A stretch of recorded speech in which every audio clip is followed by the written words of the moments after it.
It was a dogfight in Piscataway, but the Huskers come away with another conference win. Let's talk about it. Hi, I'm Aaron Muller, and welcome to Cobsmacked. This is a Nebraska football channel where we cover the Huskers season and team news as it progresses throughout the year. If you enjoy the content, please be sure to like the video and be sure to subscribe so you don't miss more videos like this. So we're going to jump right into the Week 6 recap of the game against the Rutgers Scarlet Knight. So Nebraska won 14-13, getting right into the stats. The passing yards, Nebraska had 232 through the air on 37 attempts. We had 72 yards on the ground on 29 carries, giving us a total of 304 yards on 66 total plays. Rutgers had 233 yards passing on 30 attempts. They had 115 on the ground on 38 carries, leaving them with 348 total yards and 68 total offensive plays. Looking at the defenses, Nebraska had 3 sacks, 7 tackles for losses, and 3 interceptions, while Rutgers had 1 sack, 3 tackles for loss, and 2 interceptions. Special teams, we didn't attempt a field goal, but we did have 8 punts, one of those being blocked, averaging around 35 points per punt, yards per punt. Getting into Rutgers, they had 2 of 3 on their field goals for the night, and they had 7 punts averaging 42 yards. We had 18 first downs to their 14. We had the ball for 31.5 minutes. They had it for 28.5. And the penalties, we had 9 penalties for 67 yards, and they had 9 penalties for 97 yards. So looking at the offense first, the offense seemed to struggle all game. Again, they kind of got a rhythm going in the second half, but it wasn't quite consistent where you want it to be. And that also included missing out on that quick start that we usually have. So we usually have at least that first drive coming out of the game. We come out and score a touchdown and we run down the field. We didn't have that this game, and that's kind of odd for us to not see that coming out of the locker room. But all 14 of the points tonight came on the second half of the game. So some people hated the play calls. That was the first thing that kind of jumped out at them, was that there was some play calls they didn't like. They didn't like that we were passing it on first and second down. There was a 4th and 1 that comes to mind where we had an empty backfield and people really did not like that call. I had the same gut reaction watching it, like looking at Casey line up in the backfield on a 4th and 1, kind of deep in their territory, and not knowing why we don't have a running back there. But after you go back and watch that, after I went back and watched that, I understand why they did it. And Casey kind of explains it after the game as well. But I think Whipple is kind of working with what he has. He has an offensive line that just isn't able to line it up and run it right down your throat. So he has to kind of work into that. He tried a run around with Trey Palmer where he comes back, the handoff was kind of bobbled, or the pitch was kind of bobbled. And so he didn't quite get the speed and momentum he needed to get the first down. But the things he's calling would work if the execution was there. Like I said, the bobbled pitch, or whatever you want to call it, forward to Trey Palmer didn't work on that roundabout.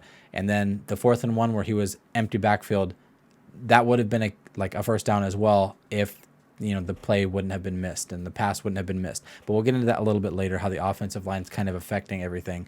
But Mickey has no plans to interfere with Whipple's, play of the game either. They keep asking him, on that 4th and 1 specifically, like, did that make you want to kind of change him? Did you go over and talk to him after that and say, hey, that's not how we play football?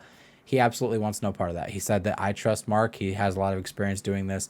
It doesn't matter. And Whipple has also made the comment to himself and to the team that if he doesn't have success on the offensive side, he's not here next year anyway.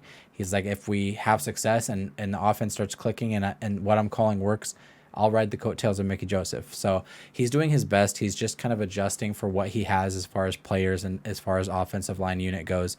But looking at individual players now, Casey struggled a little bit again in the game, but I'm not going to put a whole lot of blame on him again here. A lot of this comes down to the pressure he was feeling all night, and just you're going to hear this. It's pretty consistent throughout the offensive side of this, is that the offensive line is kind of bringing down every other aspect of the offense.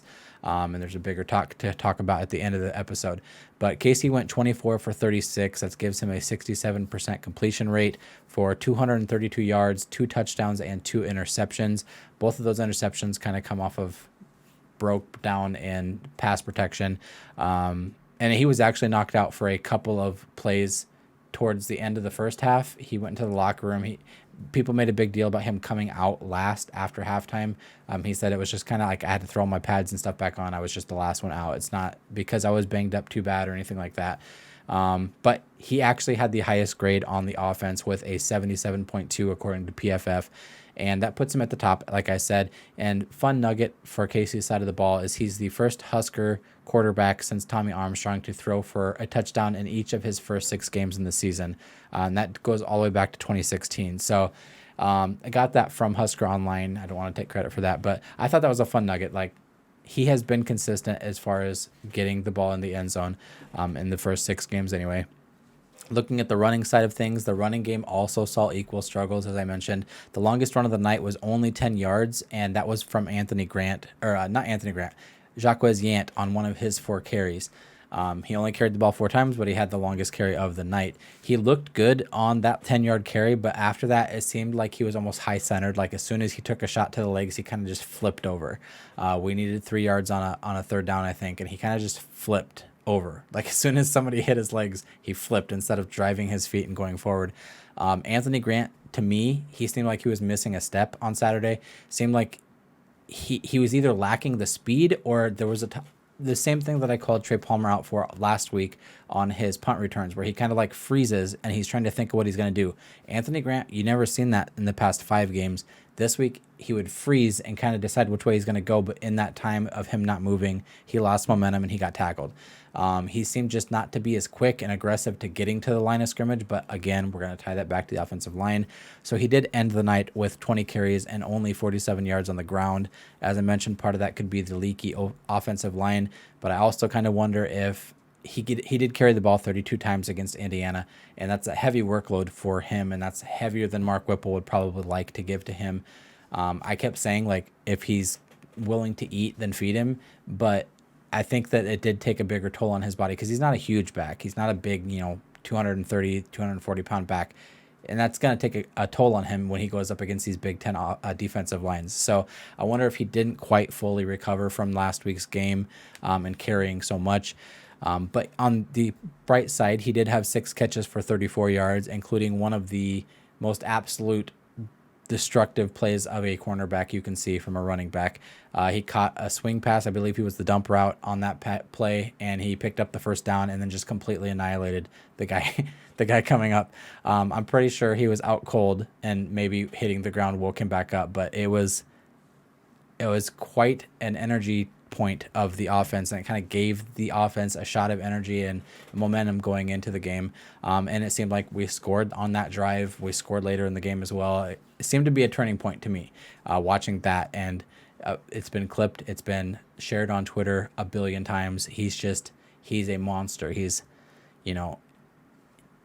I said he lost a step, but then he still shows you he's going to be a physical back, even if he's not as fast, or even if he's not able to hit the holes as quickly as he could. He's still going to run through you if he can. And really, I mean, it was on the sideline, so it wasn't like he needed to knock that guy out to get the first down. He had the first down and then knocked the guy out. So the running game is kind of going to be more heavily influenced by the offensive line than the wide receivers might be, but they played admirably for what they were given on the night. The receivers and tight ends, I'll lump them both together because the tight ends, they either block for running games, they block for the pass protection, or they go out for a pass themselves. So they're going to be in with the receivers on this one. That group in general kind of caught some tough calls from the referees. A lot of people were kind of negative on the play or calls by the referees. There was a lot of offensive pass interference, which we're not used to seeing a whole lot in football. But there was a lot of them. I don't know if there was like 3 or 4 or 5 offensive pass interferences in the game. Obviously, a lot of holding calls missed, I think, on both sides of the ball, but namely on Nebraska's side, like we seem to never get the holding calls that our defensive line seems to get held all the time. We just don't get called for it. But that's neither here nor there. It happens all across college football. But ultimately, the receiver group and tight ends played a solid football game. Firstly, Travis Vokolek had his career high 6 catches for 46 yards and 1 touchdown. This completely blew my mind when I went through the stat sheet and read it. This is his first touchdown since he played for Rutgers in 2018. He has not been a vital piece to this Nebraska offense, especially in the red zone, and I don't understand why that is. Like, the fact that that's his first touchdown as a Husker absolutely drives me insane. Austin Allen last year didn't quite get worked into the offense until later in the year. And he still turned out to be one of the biggest assets we had on offense. And even last year, watching some of the catches that Travis Vokolek made, I felt like he could even supersede what Austin Allen was able to do last year. And I understand injuries kind of play into this. He did take a shot at the end of the game too, where his ankle seemed to get banged up again. But when he's healthy, why is he not being included in this? You've seen how he was wide open on his touchdown reception. There's no reason to not have a big guy in the end zone and throw it to him more often than we have been. Trey Palmer and Marcus Washington combined for 8 catches on 16 targets for 117 yards and 1 touchdown. 2 of Washington's receptions in the game ended up getting overturned after being reviewed. But they were incredible efforts. I'll throw some clips up here, but he catches them on his fingertips. He has one where he's trying to keep control of it through rolling over on the ground. Those really could have gone either way. I think the fingertip one, to me, shows like he was trying to hold on to that ball as best as he could. And I think a few plays before this, he had missed a first down pass where it kind of bounced off his chest and bounced, he just didn't catch it. So he put a lot of effort into his catches, and he always does. He's been a pretty consistent target for Casey to throw to, and I think a lot of that's based on the chemistry they have. Trey Palmer did come away with what would be the game-winning touchdown late in the fourth quarter after an interception by Miles Farmer. I believe it was the first offensive play after the interception. So it was such a momentum switch, and it was so directly tied to that turnover. But Trey's kind of been that guy for us. Like when we need a big play, when we need something to cement the game away or to kind of ice the game, Trey's the guy you're going to be looking for. And I mean, that's just how it is. You have a lot of other guys that you can point to and say like these guys could be playmakers, but Trey and Marcus Washington are both kind of showing up to be the most consistent guys you have on the offense. Omar Manning was out there for a couple plays, but he ended up going onto the sideline with crutches at the end of the game. You could see him on crutches, and he's kind of been battling injuries his whole time here at Nebraska. We seen last year in the Oklahoma game how big of an asset he can be to this team, but between the mental injuries that he's going through or the mental trauma he's going through, I shouldn't say trauma, I don't know what exactly it is, but he did kind of mention it was a mental hurdle he had to overcome, and then it seems like it's been a physical thing. So I feel really bad for him because he has the potential to be a great wide receiver for Nebraska, and he just can't catch a break as far as injuries go. So I'm hoping to see him back. I'm hoping it's nothing serious, but we have so many talented guys on the offensive side, and it seems like the offensive line is bringing everybody down, and everybody on the offense can point to the offensive line as the root cause for the problem. And we're going to get onto this later. I'm not going to spend a lot of time of it here on these quick reviews. I don't talk a whole lot, but we're going to jump right over to the defense first. So Bill Busch made great halftime adjustments like he did last week. For the second week in a row, we have shut out an opponent in the second half. In the first half of this game, they had 263 yards and 13 points. Rutgers did. In the second half, they only had 85 yards, 0 points, and they threw all 3 of their interceptions in the second half as well. So you have to look at this defense and say, like, the first half, they gave up a ton of yards. They didn't look like they were going to stop Rutgers. They were obviously slowing Rutgers down. The score could have easily been in the 20s, 21, 22, 24 points to 0. The defense held that score low, and then in the second half, they adjusted to completely shut out Rutgers' offense. So you can say Rutgers doesn't have a great offense, and Rutgers has a lot of quarterbacks, rotating in, and nobody's really the guy yet.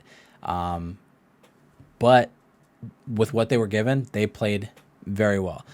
You can credit the defensive line for putting pressure on the quarterback, regardless of who it was back there. You have to look at that and say Noah Vedral in the first half played very outstanding football. He had passes that were burning the cornerbacks. He had runs that were kind of upsetting the linebackers and the defensive line, but they adjusted to that in halftime, and they really shut that down. And the defensive line was a major part of that. Once again, the defensive line did enough without having to blitz a whole lot. They didn't have to blitz extra guys in to get pressure on the quarterback like we've seen in the first 4 games of the year. 12 of the 14 quarterback pressures and all 3 of the sacks came from the defensive line and edge group. The defensive line was just solid all around. You can look at Garrett Nelson, who had one of his best games again as a Husker. He had 2 sacks, 4 pressures, and 6 of his 7 tackles were stop tackles, which means when he hits the guy, he's not going past. He's not getting an extra yard or 2. He's down there. He gets drilled and he gets dropped. So 7 tackles from Nelson also tied the team for the most tackles on the team. Ty Robinson and O'Shawn Mathis also had pretty big games. They missed a few tackles, but again, they shored up and they became more consistent as the game went on. They applied pressure all night long, including 1 sack for Mathis. Robinson was actually the highest graded pass rusher with an 80.1 according to PFF, which means he's kind of gaining this confidence. He's kind of being, cut loose and being able to play more free. You see the physicality when he can like push guys back single-handedly. He's getting double teamed quite a bit too because he is powerful. He's able to bust through the line. Again, we can look back at the holding calls on both of those guys and Nelson as well, but they're able to kind of overcome those things. Mathis also had a very crucial tip that negated a pass interference call late in the game. Rutgers was on their own 10, I think, 20 maybe, and the pass interference call was thrown, and that would have put them up. They only needed a field goal to win. They had 50 seconds to get down the field within field goal range. A field goal would have won the game for them. O'Shawn Mathis absolutely jumped about as high as I believe he could and stretched out, got just a finger or two on the ball, and tipped the ball, which means there's no pass interference call, which set them back. In the very next play, they throw an interception. So you can't overlook the guys who make little plays. There's no credit really there for getting a tip on the ball, but you have to be able to look at that and say, like, without that, you don't have that interception. Without that, they're moving down the field. Without that, they have a little more momentum going into that drive. And this was all around. So linebackers also played very well. Heinrich had 6 stop tackles, and he tied Nelson for 7 total tackles on the team. He did have 2 missed tackles, which was the most on the defense. But overall, the linebacker corps played solidly. Luke Reimer was the highest graded defensive player on the team. He did have his lowest snaps of the season. He did live with an injury. They talked about x-rays. They didn't say exactly what that injury was. So again, kind of with the Omar Manning thing, I hope it's nothing serious, especially given that Reimer once again did not miss a tackle or allow a completion in his coverage. So he has played just as well as he did last season. We've seen him kind of break out last season, become a Big Ten linebacker, elite level linebacker as Nebraska has currently. In the last 2 games, he's kind of broke back into that mold, and I hate to see him go out with an injury. I hope he's back, but he was replaced with a kind of, you don't see this guy very often. Ativa Maga Clements came in, and he was the second highest defender of the defense. And so you have one guy go out and another guy come in, and like Mickey said, next guy up, next man up. You can't have any kind of drop off, and we really didn't see it. So Luke Reimer's playing good. Henrich is playing good. The defensive line is playing good. And you also have to look at the newer faces on the secondary as well. You have senior transfer Brandon Moore, who arrived during the fall camp. Nelson kind of mentioned this. He's like, that guy has been through so much to continue playing football. You have to go talk to him. I believe the media did go talk to him, and he tells the story. So if you haven't seen that, I believe Husker Online has a longer interview, like a 7-minute interview with him where he kind of explains his transfers and why he got here so late, and what he's had to do to climb back up. I believe he's a walk-on at this point. He doesn't even have a scholarship, but he came in and he replaced Quentin Newsom after he left in the first quarter with a groin injury, and he played outstanding. True freshman Malcolm Hartzog was in his second ever career start, and they tested him. I mentioned this in the preview that they were going to test him because he is a freshman, because he was in high school last year and he doesn't have a ton of experience at this level, at this speed. They're going to test his ability. And he did give up 2 30-yard passes early in the first quarter, and he did miss 1 big tackle that allowed them to pick up a first down. But he would sure up and only allow 1 more reception in his next 5 targets. So both of those guys also came down with vital interceptions later in the game. Brandon Moore intercepted a drive deep into Nebraska territory. It was the third quarter. Rutgers was threatening to go down and make it another 2-score game. We had just pulled it within a score of them. They were going to go back down and score. They were kind of driving down the field, and Brandon Moore goes up and picks it off. I honestly didn't know who he was when he picked it off, and it didn't matter. He came in and he played like he was supposed to. There was no drop-off there, and he picked off a Rutgers team that was driving down the field and stopped them dead in their tracks.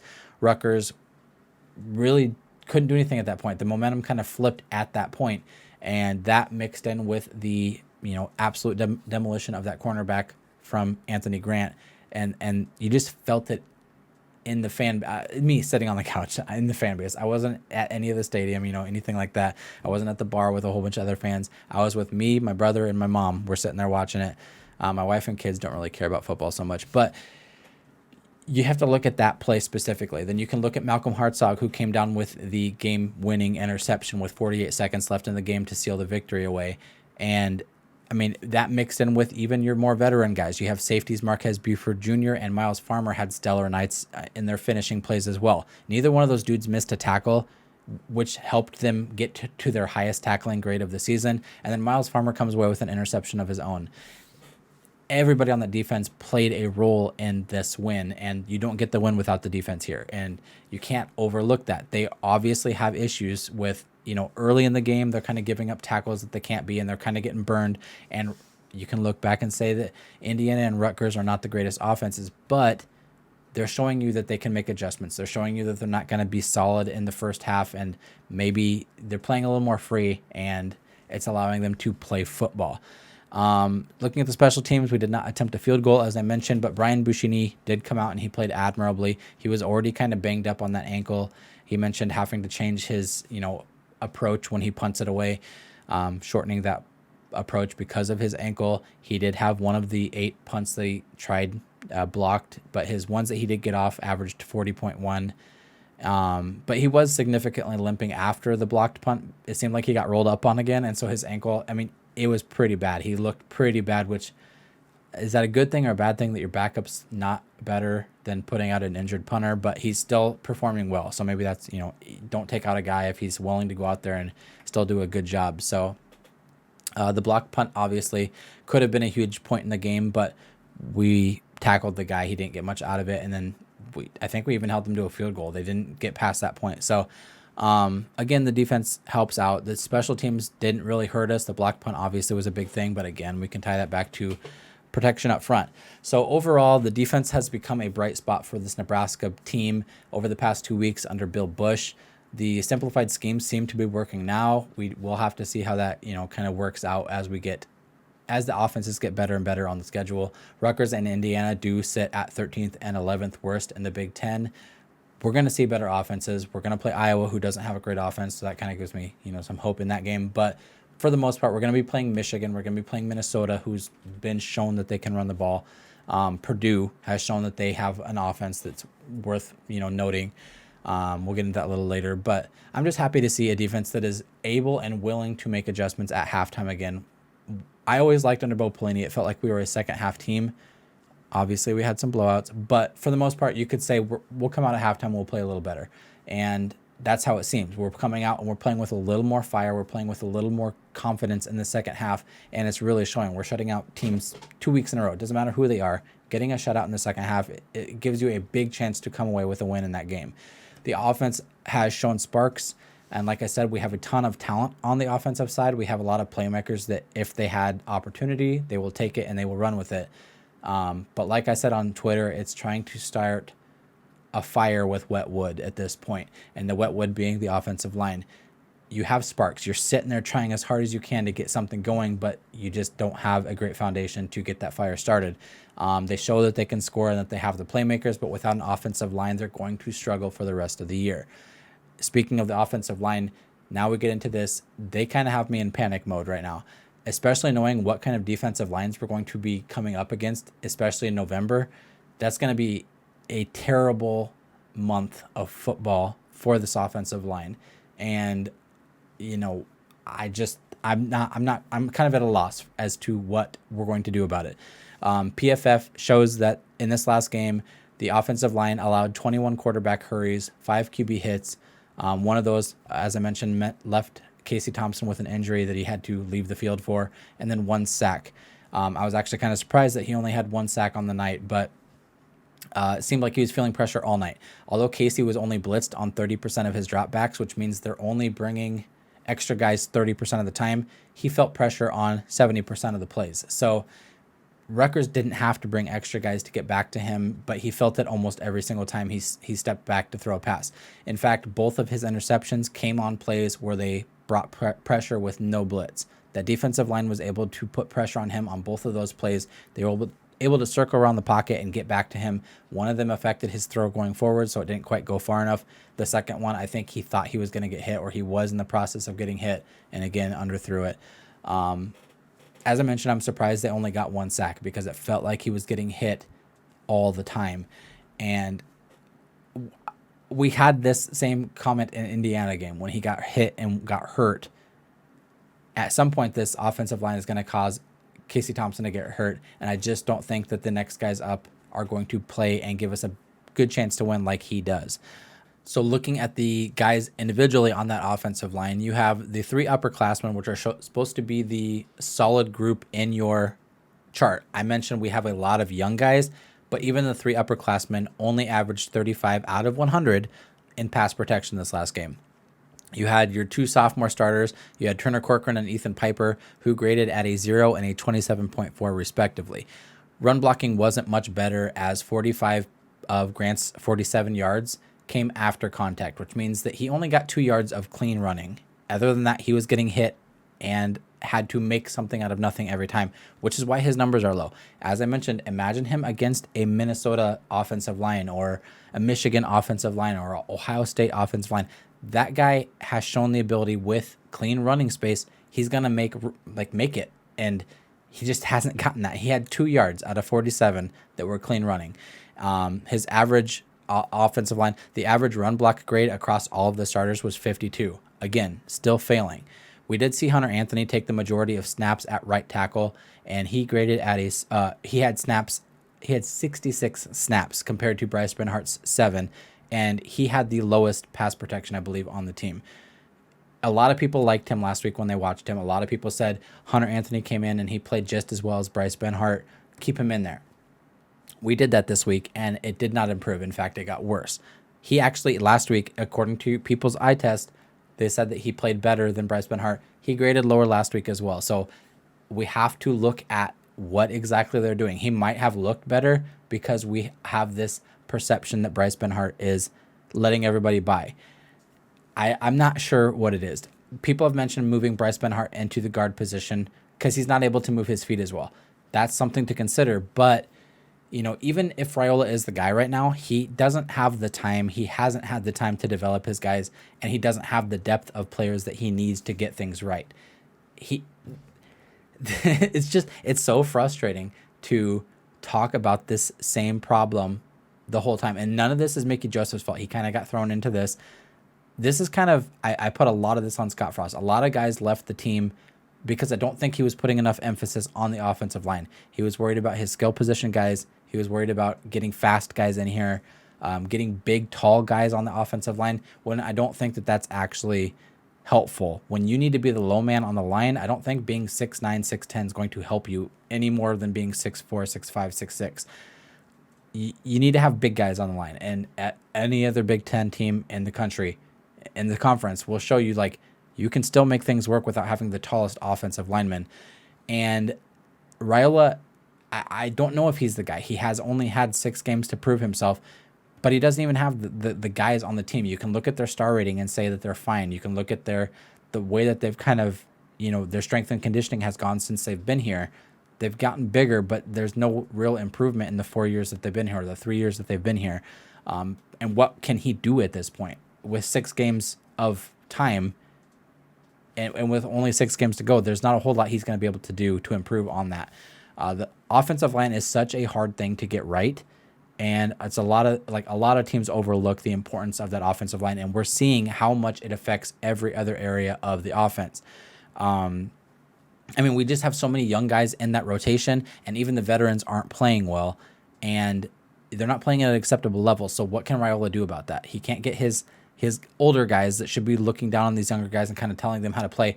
These guys don't exactly know what they're supposed to be doing either. So it's a mess for him. And I don't know what to do here.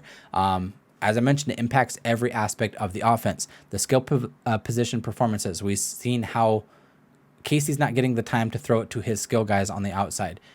Anthony Grant's not getting time to run through the line of scrimmage without getting hit in the backfield. Mark Whipple's having to adjust his play calling based around the offensive line not giving Casey protection, not being able to make holes and creases for the running backs to run through.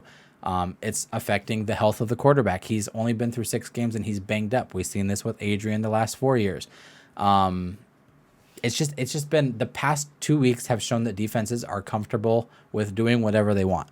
Whether they bring pressure, they'll get back to the quarterback. If they don't want to bring pressure and they just want to use their defensive guys, defensive linemen, they'll get back to Casey too. And so if they blitz, they'll get there. If they don't blitz, they'll get there, because this offensive line cannot stop the rush, cannot stop the pressure. And I just don't know how many games you're going to win with that being the case. I have very little faith in the offensive line at this point. So I think that Mickey and, Mark Whipple are going to have to sit down and kind of figure out what they can do at this point, which I'm not a coach. I am not an offensive line, coach, or I don't have any personal experience with how to make that better. There has to be something, whether that's rolling out Casey more and not relying on them so much to hold a pocket for him. Or I liked the last game. Seemed like we had a lot of check down passes for Casey. Once that pocket started collapsing, he didn't have a ton of time to throw it. So if he needed to dump that ball off, Anthony Grant seemed to be there quite a bit. Anthony Grant was the dump man. If he needed to pop it off to him, so be it. He's not going to have a ton of time there. So something's got to give here, and I'm not sure what it is. But out of all of the positive things that I have about the team, the offensive line super worries me based on the teams we're going to be playing coming up here, especially in November. I am still optimistic that the team's going to find a way to win, that the team's still going to find some method to work around the offensive line. But go back through all the videos I have ever made. The offensive line has been my biggest point of emphasis because it does impact every single area of the offensive line, the same way that the defensive line does on the defensive side, but the offensive side is more so because it's a dead offense. It's beating a dead horse at this point, and something's got to give, something's got to improve here, something's got to change. What does the win-loss mean for this Nebraska team?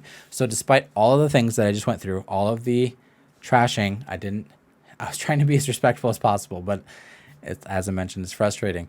All the things that the team needs to work on, the mentality of the team and the parts of the fan base has started to shift a little bit, at least the parts that I interact with around town here.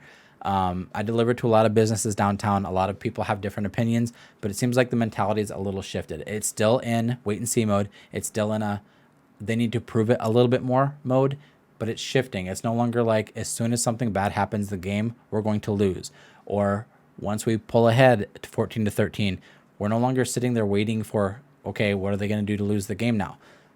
It's just a little shift. It's not quite to the point where we're going to win this game every time. We went to halftime 13-0 against Rutgers. They were ahead 13 points. We hadn't shown any kind of offensive spark in the first half. And we'd shown little signs that we were going to stop Rutgers from getting into the end zone in the second half. And yet I never felt like the game was too far gone for the team to come back. My wife, my brother, my kids, my mom were kind of saying, well, this one's over, or Huskers are going to lose this one, or, here we go again, that type of thing. And I just kept saying, there's still a lot of football left. There's still plenty of opportunity for the team to come back. I'm not sure what it was exactly. They hadn't really shown anything, as I said, that led me to believe that, but based up on last week and based on the way the team is talking lately, and then the way that they had played, they hadn't given up in the first half despite going down the 2 points. It could have been much worse if the defense had allowed them to score. But the Huskers behind Mickey Joseph seem to be playing with a little more heart, with a little more... The catches by the wide receiver. Marcus Washington held on to both of those catches as best as he could. He's showing you that he's trying, and that's not just him. Everybody on the team seems to be trying. Not going to go back to the offensive line, but everybody seems to be trying.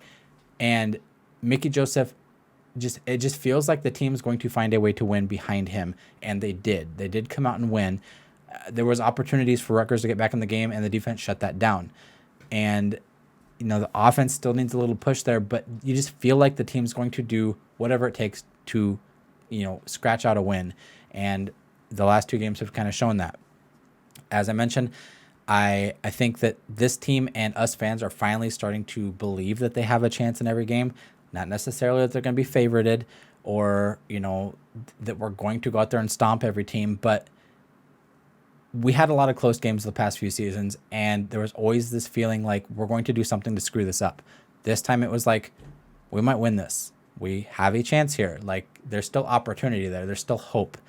Hope being the main thing. They're like, we haven't had hope in a long time in this program, and it's nice to have that again. And I hope that it's not a false hope. This was a close win. It was just 1 point, but that's one more win than we had in a lot of games last season. And we're just not used to winning those games. So now having another one of those wins under our belt, the first back-to-back conference wins since 2018, I think they said.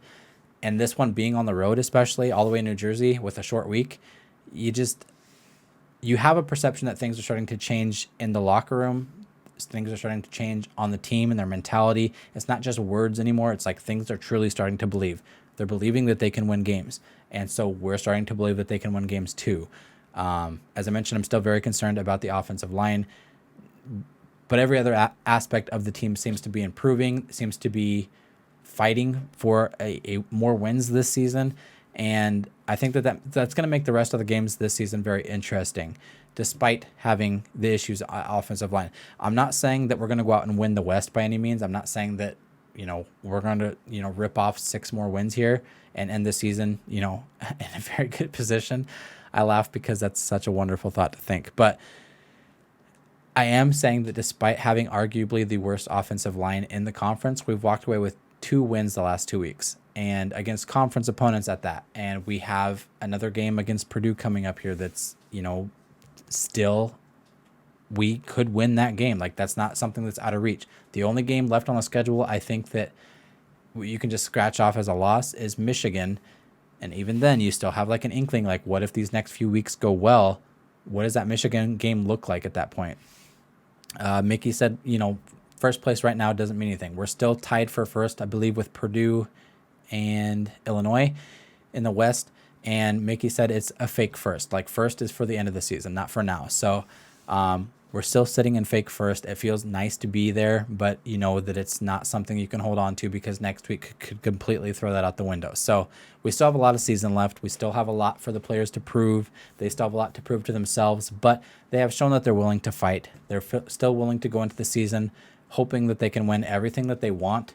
Winning the West is still in front of them. It's still able to be achieved, and they're going to, continue to fight for that goal. So looking forward, the team travels to West Lafayette, Indiana next Saturday.